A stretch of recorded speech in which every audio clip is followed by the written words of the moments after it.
Good day to everybody. Let's begin our next lecture. Today we are going to talk about the difference between tourist and traveler. And then we are going slightly to move to talk about the famous travelers in the history. So let's begin. So terms traveler and tourist are often confusing for many people as they can seem the same. It seems to be similar to two sides of the same coin. Many will claim that there is no difference between the two words and both refer to a person who goes to visit another country for a particular time of being. But in further, we are going to see the difference between the word traveler and the tourist. They have to become significantly different from each other. They say they differ from each other. A tourist and traveler differ in many aspects, including likes, dislikes, traveling habits, places they like to visit, the way they experience place, people they talk, etc. So let's see the difference between them.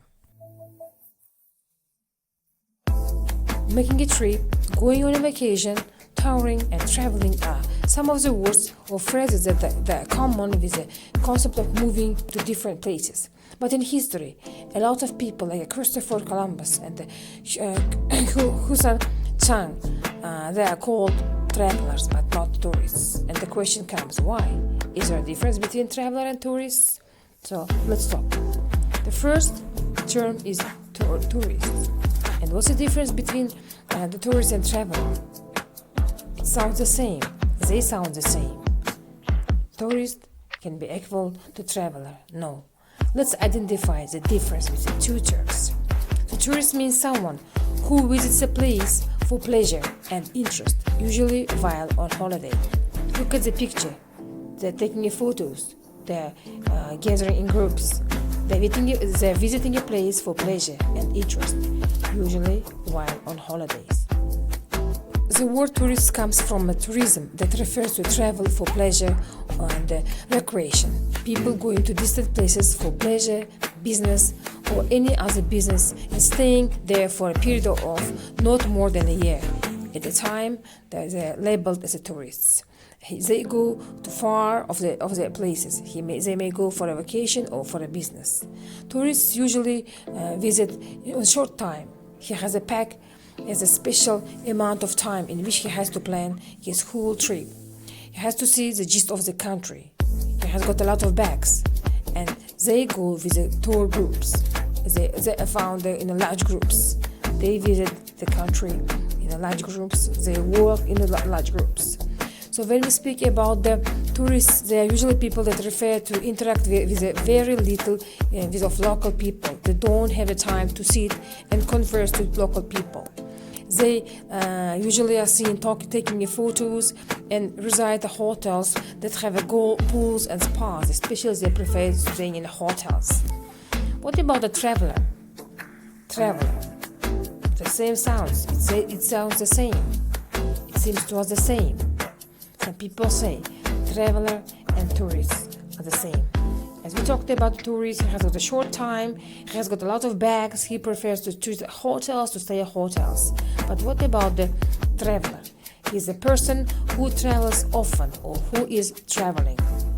What's between them? They sound the same. Tourist also travels and traveler also travels. It's interesting. Now let's see the difference of them. When we talk about a traveler is a word used for a person who travels. Travel is more a verb than a noun. He doesn't plan his destination. He doesn't make an arrangement. He doesn't have a set date for departure and arrival. Travelers do pay visit to tourist attractions and historical landmarks, but they at times just pass locations against tourists who plan every details of their trip, and they don't plan their trips. Travelers have got different outlook. They don't like to visit tourist places. Rather, they prefer to take a beaten path, and they prefer to find the small places with a great cultural significance. They sometimes walk or take local transportation. They don't prefer hotels, but they prefer local people. They especially carry translation booklets in order to be able to talk in a local language. They prefer local cuisine by eating on the streets, love and to listen and share stories with the local about culture. They want to know more about the country. So what's the difference between tourist and traveler? Let's go deeper.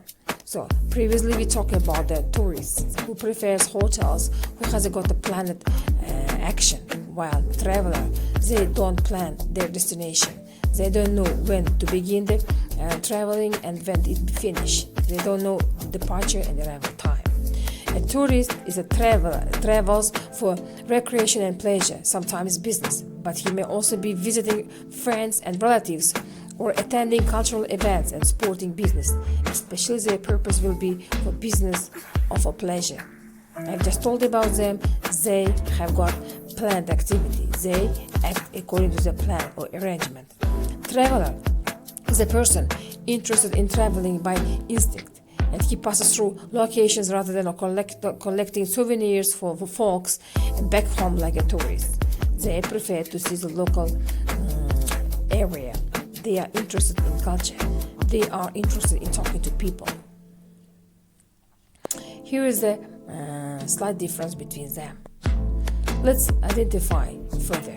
The famous explorers of the past are referred to as travelers but not tourists because they didn't know when to return back to their country. They went further. They had some big aim to explore some kind of lands, to identify some places, and that's why they are called travelers but not tourists. They didn't travel for pleasure. Travel is more verb. I've just told you about it more than the noun. That's why traveler connotes image of a barefoot man roaming from one place to another. Especially when we say traveler, we imagine a person who is barefoot, who walks on foot and roaming from one place to another, just with his rucksack or with his small bag. Each are best suited to a particular type of person. A tourist has a very limited time, and while traveler has an ample amount of time and money in order to admire the city at their own leisure.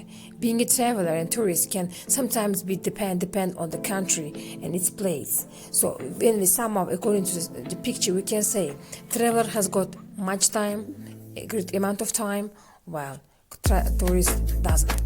When we speak about the people, traveler prefers local people, but tourists prefer other tourists. What does it mean? Travelers prefer to interact with their local people. They want to talk to them, but tourists prefer the other group of tourists to talk to them. They are not interested. They are interested, but not more than travelers. But travelers, what about the stories? Travelers prefer trading stories with the local people, but tourists prefer sharing the stories with whom they visit with the other groups of tourists, but not with local people. Here you can see the differences. Now let's come, the next slide is coming. About the culture. Traveler prefers immersing themselves in the local culture, while tourist prefers sticking to their own culture. So they don't want just to be very widely open to local people's culture.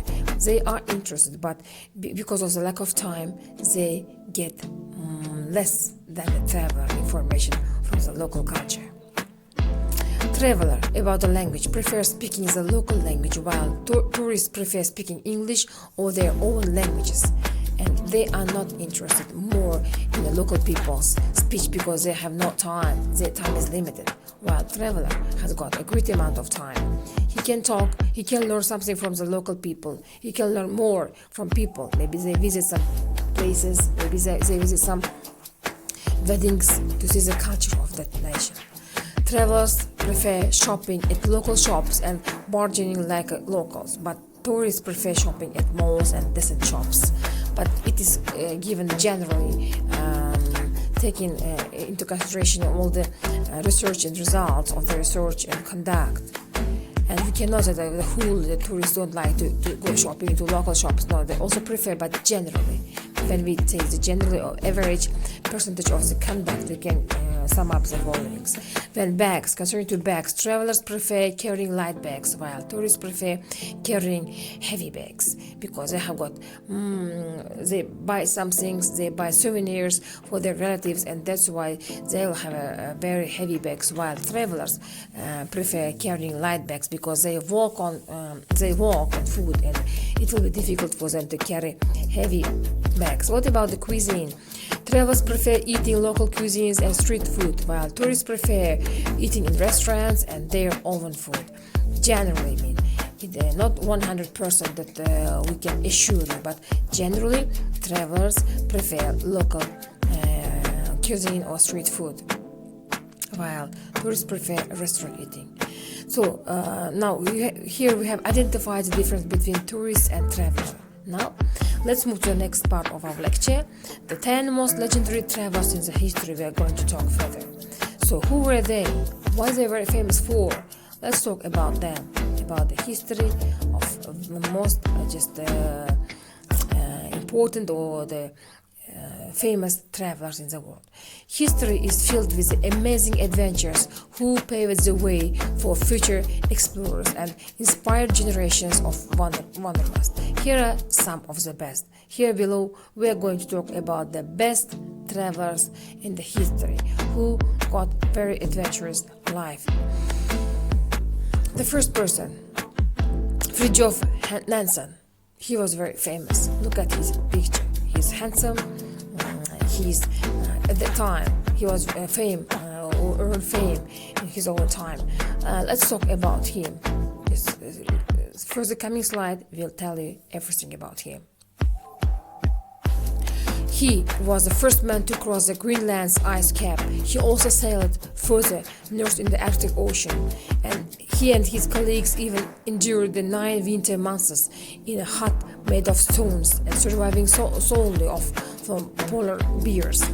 And he explored the Great White North and had an asteroid named after him. So he was very famous. The next person, Christopher Columbus. I do hope that everybody knows the person. Maybe you have heard more about him. Looking at the picture, you can see smart young man who is ready, who is proud of his travelings. He was called not tourist, but he was called traveler. He is still called the traveler of ancient times. He is a guide who had no idea where he was when he landed, so assumed he was in India. He just explored India and brought a host of terrible disease to the entire hemisphere, syphilis. Columbus showed the Europeans there was a new world out there, and he earned fame. Ibn Battuta. And what did he do? Why was he so famous? And who is he? We are going to talk further.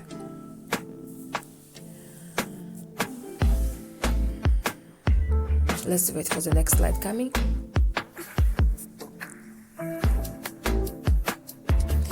He was a very great Muslim explorer who traveled more than 120,000 kilometers through regions today. So he walked through 44 countries, from Italy to Indonesia and to Shanghai. He was a Mongol, attacked by pirates, held heritage, and once hid in a swamp.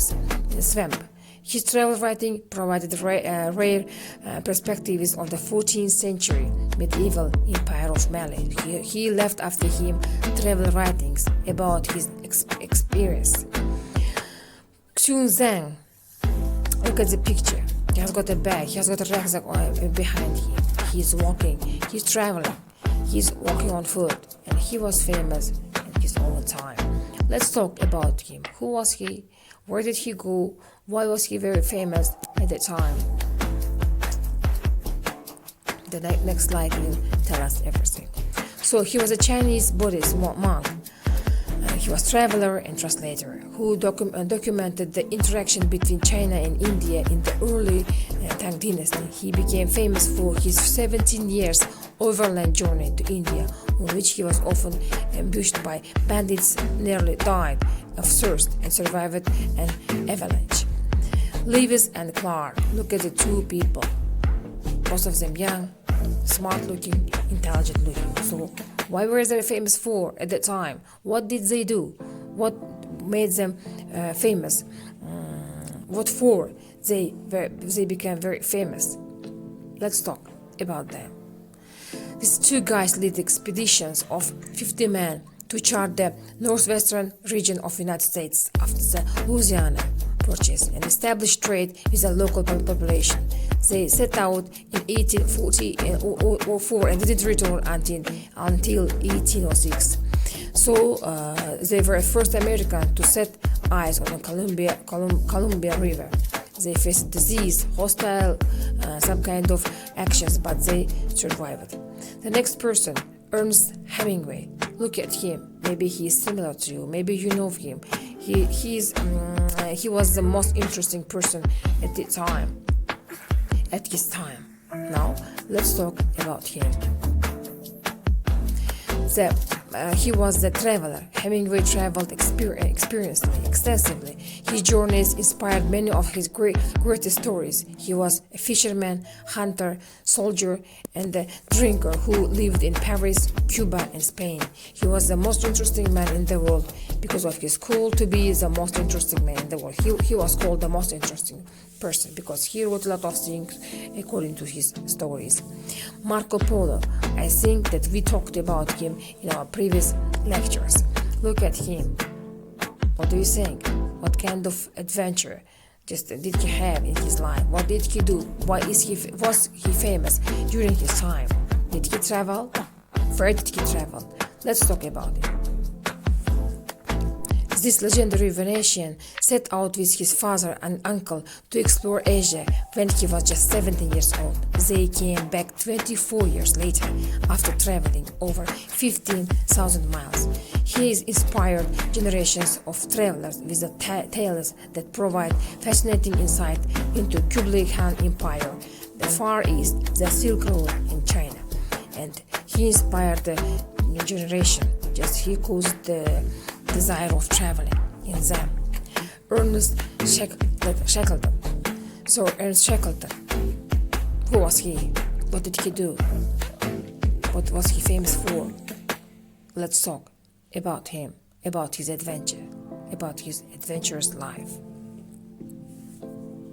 He was Antarctica's most famous explorer. He traveled the continent many times, and his most famous for is the 1914 voyage that trapped his ship Endurance in the ice for 10 months. Eventually, he was crushed and destroyed, and the crew was forced to abandon the ship. But 800 miles ocean crossing to South Georgia, he saved all the crew. Now let's speak about Neil Armstrong. Look at the picture. I think you know that person. Maybe you heard about him, Neil Armstrong. What do you think? What was he famous for? What did he do in his time? Have you ever heard about him? Let's talk. Let's get information about him. The first man who set foot on the moon. That pretty much means he wins. He was a modern adventurer who traveled to the moon. No easy feat, and took one giant leap for mankind. He made progress for mankind, stepping or footing on the moon. He traveled to moon. He set his foot on the moon, and that's why he became very famous at his own time. So look at the picture. Freya Stark, that is she, that is lady, that's woman. Among men, you can see a woman, a lady who was famous traveler at his own time. Let's talk about her. What was she famous for? What did she do? What did she do and where did she travel? Freya Stark. It was called the last of the romantic traveler. And her traveling life began in the late 1920s, and she was a restless soul from then on. And she was the first European woman to enter the region of Luristan in Iran. Her tales, adventures helped to inspire the other travelers and show the woman could be a traveler in an age when men dominated the field. That means she proved that how women can be a traveler. The first founder of travel agency, I hope you guessed him. Who found the travel agency the first time. We talked about him in our previous lecture, and he was one of the famous travelers in the world in the early history. He was Thomas Cook. He lived during 1808 and 1892. He was an English businessman. He is best known for founding the travel agency Thomas Cook and Son. He lived during 1808 and 1892. Thomas Cook is very famous. He acquired business premises on Fleet Street, London in 1865. The office also contained a shop which sold essential travel accessories, including guidebooks, luggage telescopes, footwear, and so on. He formed the partnership with his son, John Mason Andrew Cook, and renamed the travel agency Thomas Cook and Son. That was all about the famous travelers, but at the end of the lecture, I would like to introduce you to the types of tourists. Especially, I prefer you to get to know short information about what kind of types of tourists can be in real life. So, look at the screen. You can see three types of them: domestic, inbound entering, and outbounding. Domestic people who roam about their own country where they live. Inbound, that means the people who enter to our country, inbound tourists, and outbound tourists, that means the people who leave the country. These tourists are called inbound, outbound tourists. So that was all what I really wanted to talk about. Thank you very much for your attention. If you have got any questions, you can ask me at any time. Thank you.